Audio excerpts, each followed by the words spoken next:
राजस्थान की तपती रेत के बीच ऊंचे ऊंचे कंगूरे और लाल बलुआ पत्थर से बना था सिंदूरगढ़ का किला। दूर से देखने पर यह किला जैसे सुनहरी आभा में नहा जाता था, लेकिन उसके विशाल दरवाजों और ऊंची दीवारों के पीछे सदियों के किस्से, रहस्य और कहानियां दबी पड़ी थीं। सिंदूरगढ़ के राजा वीरेंद्र सिंह अपनी वीरता के लिए जाने जाते थे। लंबे चौड़े कंधे, तीखी आंखें और आवाज में वह ठहराव जो किसी भी सभा में चुप्पी ला देता था। वे सिर्फ तलवार के माहिर नहीं, बल्कि राजनीति के भी ज्ञाता थे। उनके साथ रानी चंद्रलेखा थीं, गोरी, तेजस्वी और ऐसी आंखों वाली जिनमें एक नजर डालो तो लगता था जैसे वो आपके मन की हर बात पढ़ लेंगी। राज्य समृद्ध था, फसलें लहलहाती थीं, बाजारों में भीड़ रहती थी और महल में रोज संगीत, नृत्य और उत्सव होते थे। लेकिन हर शांति के नीचे एक हल्की सी सरसराहट थी, एक पुरानी दंतकथा जो पीढ़ी दर पीढ़ी सुनाई जाती थी। महल के बुजुर्ग दीवान जगताराम अक्सर ठंडी रातों में आंगन में बैठकर सैनिकों और सेवकों को कहते, तुम्हें पता है इस किले के नीचे एक ऐसी सुरंग है जो 7 कोस दूर पहाड़ों के पीछे जाती है।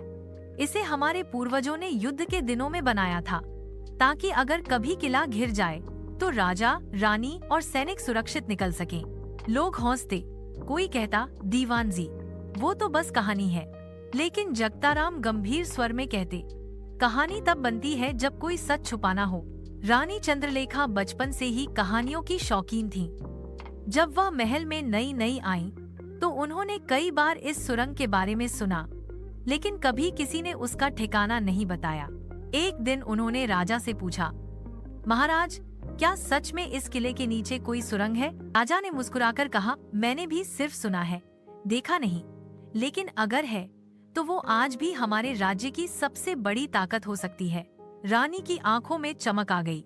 उस दिन से उन्होंने चुपचाप महल के पुराने हिस्सों, तहखानों और दीवारों का निरीक्षण शुरू कर दिया। कुछ महीनों बाद राज्य में एक नई खबर आई। पड़ोसी राज्य भानगढ़ का सेनापति अघोर सिंह सिंदूरगढ़ की तरफ नजर गड़ाए बैठा है। कहा जाता था कि वह चालाक, निर्दयी और कभी हार न मानने वाला योद्धा था। कई जासूसों ने बताया कि अघोर सिंह अपनी सेना को इकट्ठा कर रहा है और जल्द ही हमला कर सकता है। महल के अंदर चिंता बढ़ने लगी। सैनिक प्रशिक्षण तेज कर रहे थे, दीवारों की मरम्मत हो रही थी और राजा हर रात युद्ध परिषद बुला रहे थे। रानी चंद्रलेखा चुपचाप यह सब देख रही थीं।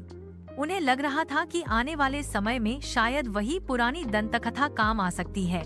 एक रात जब किले पर चांदनी बिखरी थी और महल के गलियारे सुनसान थे, रानी अकेले पुराने दक्षिणी प्रांगण में पहुंची। वहां एक टूटी हुई दीवार थी जिस पर लताएं लिपटी थीं। रानी ने महसूस किया कि दीवार की एक दरार से हल्की ठंडी हवा आ रही है। उन्होंने हाथ से धूल और लताओं को हटाया और देखा एक पत्थर बाकी दीवार के पत्थरों से अलग है, जैसे उसे हिलाया जा सकता हो। रानी ने उसे दबाने की कोशिश की, लेकिन पत्थर जरा भी नहीं हिला।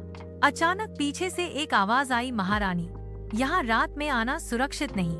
रानी मुड़ी तो देखा बुजुर्ग दीवान जगताराम मशाल लिए खड़े थे। उनकी आंखों में डर और चेतावनी थी। जगताराम ने धीमे स्वर में कहा, अगर आपने इस रास्ते को छेड़ा तो सोई हुई परछाइयां जाग जाएंगी। कुछ रहस्य जितना दूर रहे उतना बेहतर होता है। लेकिन रानी के मन में अब बीज बोया जा चुका था।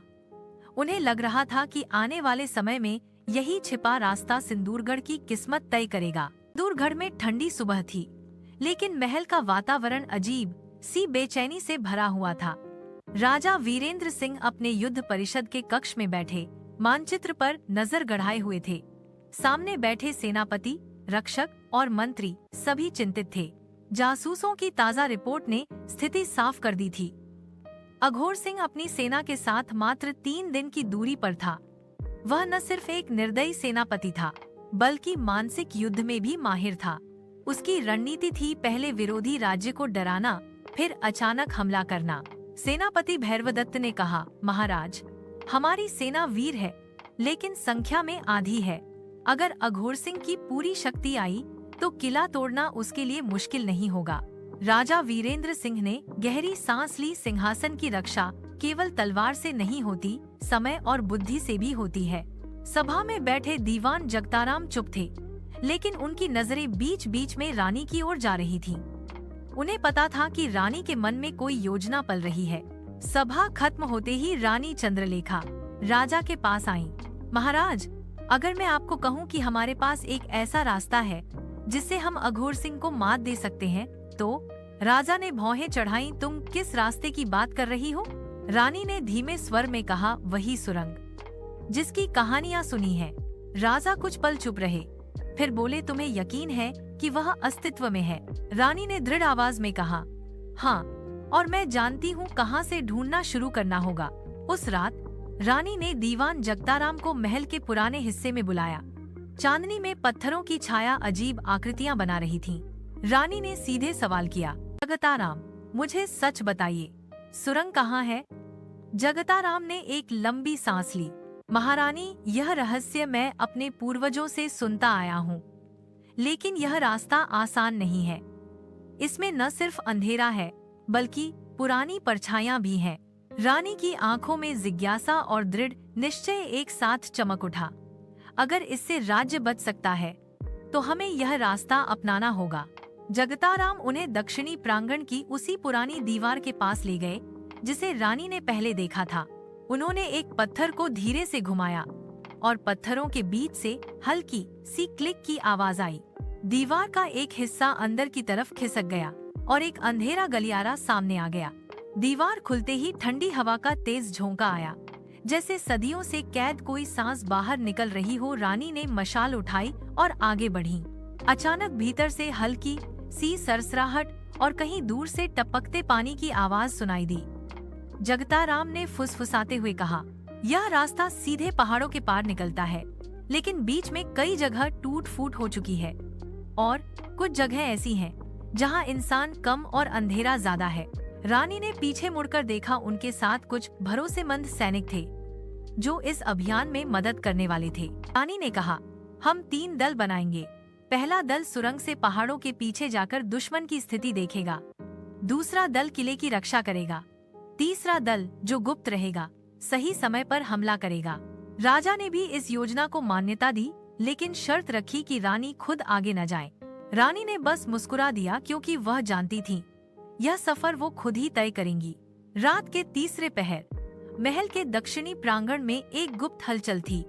चांद बादलों में छुपा था और केवल मशाल की रोशनी पत्थरों पर नाच रही थी।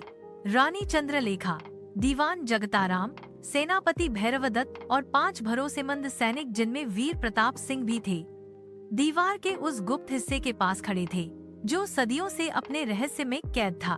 जगताराम ने वही पत्थर दबाया और धीरे धीरे दीवार भीतर की ओर खिसकने लगी। एक ठंडी हवा का झोंका बाहर आया, जिसमें सीलन और कुछ अजीब सी गंध मिली हुई थी, जैसे पुराने समय की बंद पड़ी सांसें बाहर निकल रही हों। रानी ने मशाल आगे बढ़ाई। सामने था एक संकरा अंधेरा रास्ता, जिसकी दीवारों पर नमी चमक रही थी और ऊपर से पानी की बूंदें गिरकर पत्थर पर टप टप की आवाज कर रही थीं। सेनापति भैरवदत्त ने आदेश दिया, प्रताप, तुम सबसे आगे चलो। रानी, आप मेरे बीच में रहेंगी। सैनिकों ने मशालें जलाईं और कतार में चलना शुरू किया। पहले कुछ गज तक तो रास्ता सीधा था, लेकिन जल्द ही वह नीचे की ओर उतरने लगा।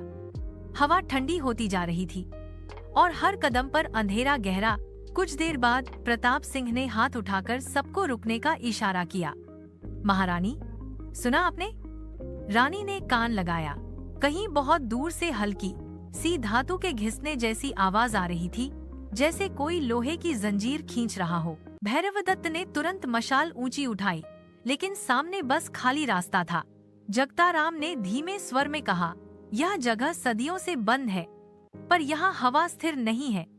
इसका मतलब है हम अकेले नहीं हैं।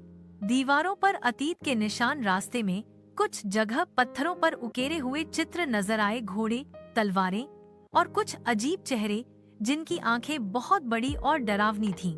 रानी ने उंगलियों से एक चित्र को छुआ और जैसे ही छुआ, उनके कान में हल्की सी फुसफुसाहट गूंजी, पीछे लौट जाओ। रानी ठिठक गईं, लेकिन उन्होंने कुछ नहीं कहा। प्रताप सिंह ने बस उनकी आंखों में देखा और समझ गए कि कुछ हुआ है। पहली रुकावट करीब 1 घंटे के सफर के बाद रास्ता अचानक रुक गया। सामने भारी पत्थरों का ढेर था, जैसे किसी जमाने में यहाँ धंसाव हुआ हो। भैरवदत्त ने सैनिकों से कहा, हमें ये पत्थर हटाने होंगे। सैनिक जुट गए। पत्थर हटाने पर एक छोटा सा छेद बना, जिसमें से ठंडी हवा और भी तेजी से आने लगी। लेकिन हवा के साथ एक और चीज आई, एक तीखी सड़ी हुई गंध, जिसने सबको नाक ढकने पर मजबूर कर दिया। गंध का रहस्य प्रताप ने मशाल अंदर डाली और देखा अंदर एक छोटा सा कक्ष था, जिसमें पुराने हड्डियों का ढेर पड़ा था। जगताराम ने गंभीर स्वर में कहा, ये हमारे पूर्वज सैनिकों के अवशेष हैं। शायद उन्होंने यहाँ अंतिम मोर्चा संभाला था। रानी ने उन हड्डियों के पास झुककर प्रणाम किया और धीरे से कहा, आपका बलिदान आज भी इस राज्य की ढाल है। आगे बढ़ना। पत्थरों का रास्ता साफ होते ही दल आगे बढ़ा। अब सुरंग और गहरी और संकरी हो रही थी। कहीं कहीं पानी भर गया था, जिसमें चलने पर ठंडी लहर टखनों से टकराती थी।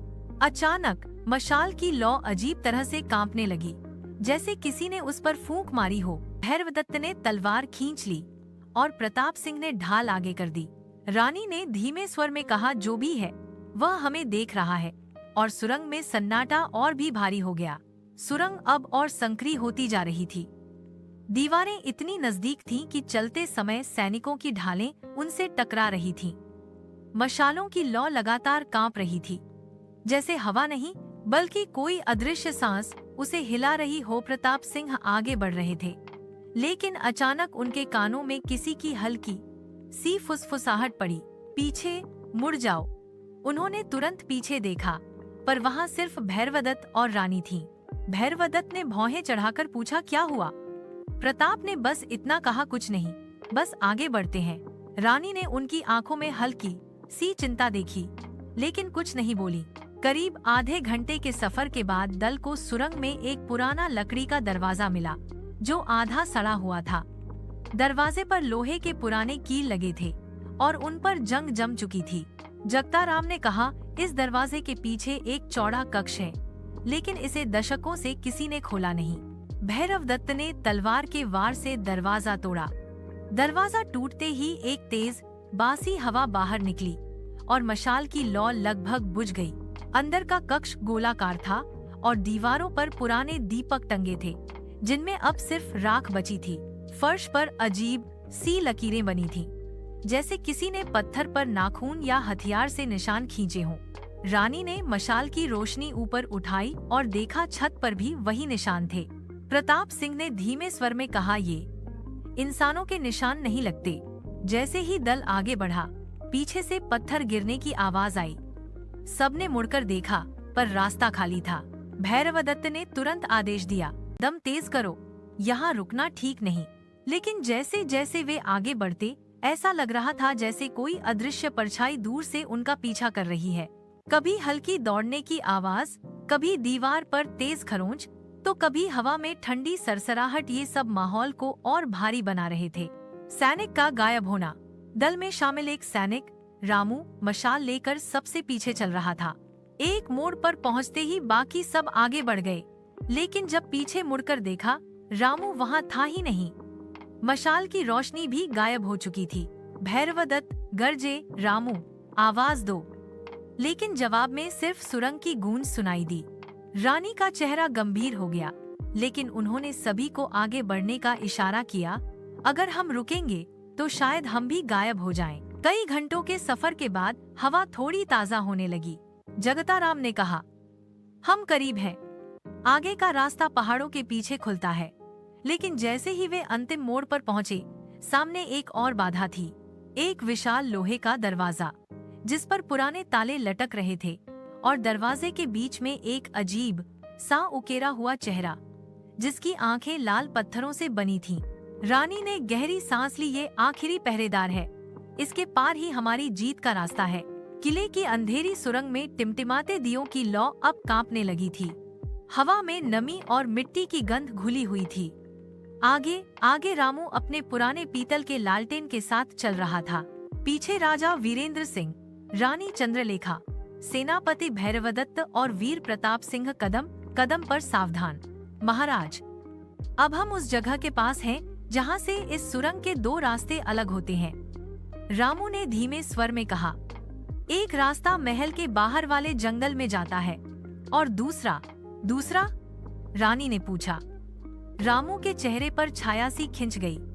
दूसरा रास्ता मृत्यु द्वार तक जाता है, जहां जाने वाला कभी लौटकर नहीं आया। वीर प्रताप ने तलवार की मूठ कसकर पकड़ी।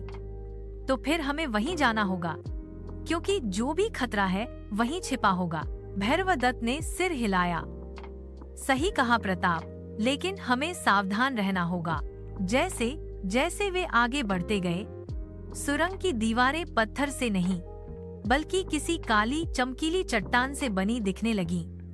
उन पर अजीब आकृतियां खुदी थीं, मानो सदियों पुराना कोई अभिशाप। ये निशान, रामू ने कांपते हुए कहा। कहते हैं कि ये अघोर सिंह ने खुद बनाए थे, ताकि जो भी यहाँ आए उसका दिल डर से कांप जाए। अचानक एक ठंडी हवा का झोंका आया और दियों की लौ लगभग बुझ गई। रुकिए, रामू चिल्लाया। आगे मृत्यु द्वार है। मृत्यु द्वार का सामना सामने एक विशाल लोहे का दरवाजा था, जिस पर लाल रंग से एक विशाल त्रिशूल बना था। उसके नीचे संस्कृत में खुदे शब्द थे, मृत्यु ही मुक्ति है। यह दरवाजा केवल तभी खुलता है जब कोई इसकी बलि देता है। रामू ने भयभीत होकर कहा। बलि किसकी? रानी चंद्रलेखा ने सख्त आवाज में पूछा। रामू ने नजरें झुका ली। किसी एक का रक्त इस दरवाजे को जगा सकता है, लेकिन वो व्यक्ति जिंदा वापस नहीं आता। सच का खुलासा। भैरवदत्त आगे बढ़े। तो फिर मैं रहूंगा। मैं सेनापति हूँ, मेरा कर्तव्य है आपको सुरक्षित बाहर निकालना। लेकिन तभी वीर प्रताप ने उनका हाथ पकड़ लिया। नहीं सेनापति, आप युद्ध के लिए जरूरी हैं। अगर मैं चला गया तो मेरी कमी सेना पूरी कर लेगी। रुको, राजा वीरेंद्र सिंह गरजे। मैं राजा हूँ, अगर बलिदान देना है तो वो मेरा होगा। रानी चंद्रलेखा ने आंसू रोकते हुए कहा। नहीं, मैं आपकी रानी हूँ, और अगर मौत ही रास्ता खोल सकती है तो मैं तैयार हूँ। कमरे में सन्नाटा छा गया। रामू का अंतिम निर्णय। सभी के बोलने से पहले ही रामू आगे बढ़ा और बोला, आप सबकी जान इस राज्य के लिए जरूरी है।